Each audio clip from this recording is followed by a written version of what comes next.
இரவு பைக்ல போயிட்டு இருந்த கணவன் மனைவி 2 பேரையும் அவங்களோட சொந்தக்காரங்களே வெட்டி கொலை பண்ணிருக்காங்க. என்னாச்சுன்னு பாத்தீங்கன்னா சங்கரலிங்கம் அண்ட் சுப்புலட்சுமி இவங்க 2 பேரும் தென்காசி மாவட்டம் சங்கரன் கோவில சேர்ந்தவங்க.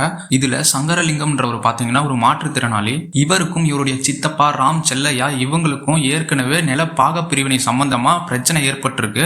இது குறித்து சங்கரலிங்கம் ஸ்டேஷன்லயும் கேஸ் ஃபைல் பண்ணிருக்காரு.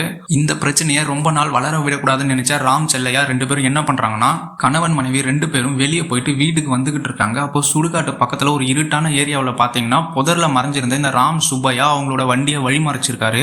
அவங்களோட அண்ணன் பையனான சங்கரலிங்கத்தை அங்கேயே சரமாரியா வெட்டி கொலை பண்ணிருக்காங்க. அதை தடுக்க வந்த சுப்புலட்சுமியும் வெட்டியிருக்காங்க. வெட்டு பெற்று ரத்த வெள்ளத்துல கிடக்குற அந்த அம்மா கத்தி கூச்சலிடவே பக்கத்துல இருந்து அங்க 1-2 பேர் வரவும் இவங்க ராம் செல்லையான்றவங்க தப்பிச்சு அங்க இருந்து ஓடுறாங்க. இப்போ சுப்புலட்சுமியை ஹாஸ்பிட்டல்ல சேர்த்திருக்காங்க. அவங்க ரொம்ப சீரியஸா இருக்காங்க.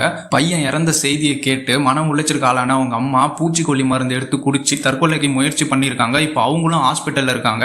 ஒரு குடும்பத்தையே இப்படி சிதைச்சிட்டானுங்க படுபாவிங்க. இப்ப அந்த தப்பிச்சு போன 2 பேரையும் போலீஸ் தனிப்படை அமைச்சு தேடிக்கிட்டு இருக்கு.